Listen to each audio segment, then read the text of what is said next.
It has. I mean, to me, it feels like the marketing department that's doing things really right, and absolutely crushing it is, Denise Pearson's team at Snowflake. Like, just He first. what she is. Wait, hold on. Craig, how much were they charging to be a part of their conference? What was entry? Oh, I paid. It was expensive. It was expensive. Okay, but let's go back to the billboards, because here's the thing, Judd. It's hard to tell, right? Messaging pivots right now.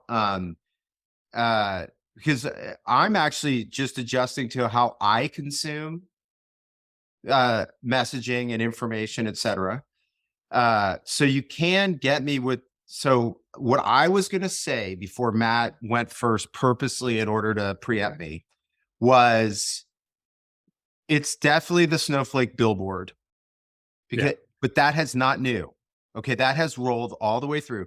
The question is, how long can they ride this? Because it's unstop. I mean, I can't wait to see the next billboard. So, like that, to me, Judd, it almost answers your question 3 years ago and today, because I don't think it stopped.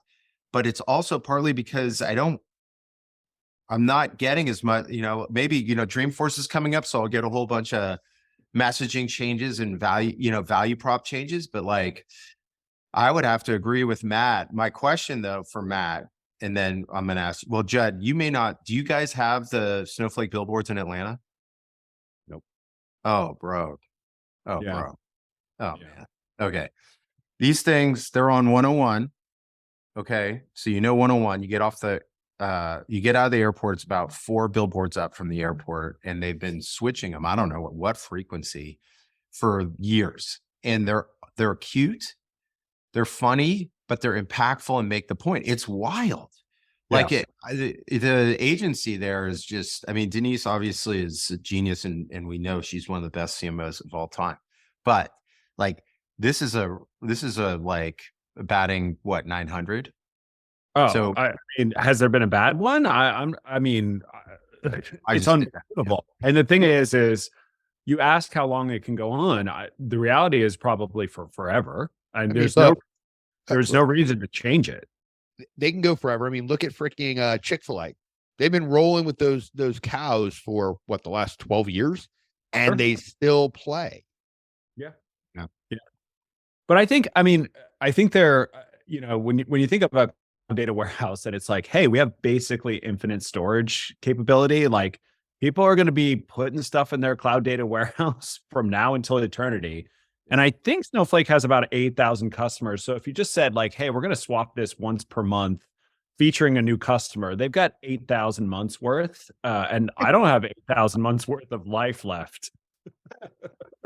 by the way, I have a twist for you too, Judd, which is because me and Matt have talked about the billboards forever. Like, it's been a wonder. But I have a twist, which is not answering your question, but is interesting, which is, I still think the best billboard campaign in tech of all time was ...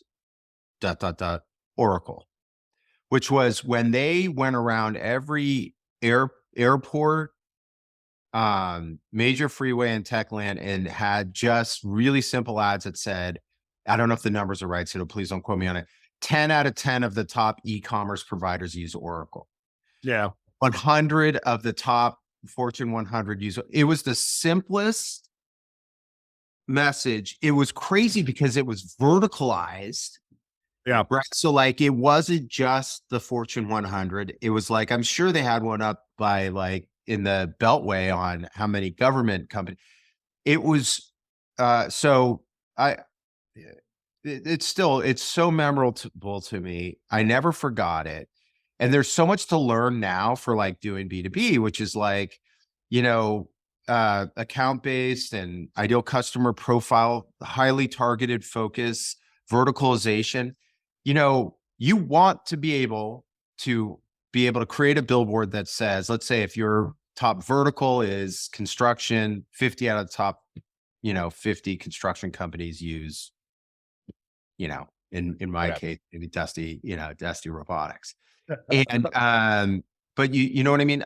What do you think? Not about- a shameless plug. Not a By shameless the way, but Judd, what do you think? I mean, did you ever see those, man? Like those were amazing. They were so simple. You know what I loved about it though, because the way I think about it is they also were really good at taking advantage of what was playing at that time. Like everybody was following suit. And we're seeing that that's diminishing, right? It's not about who uses who anymore. Now it's about, do you know the person and can you go have a conversation? Like how much closer to the real deal can you get? It used to be, remember, let's talk Gartner and Forrester. It used to be if you got in a waiver quadrant, you didn't really have to do anything. It was game over. And now it's not as cut as and dry. There's more players that people are looking at. There's hyper focus use cases. Like things are changing. But what I swear Oracle nailed it so perfectly at that point because that's what people were buying off of and they owned it and it worked. But when was the last time you saw an Oracle billboard? Well, No. how dare you throw that punch in at the end? I like that. Thanks for tuning in to GTM Unfiltered. To hear our innovative insights and strategies, visit gtmunfiltered.com. Be sure to subscribe and leave us a review on your favorite podcast platform. Until next time.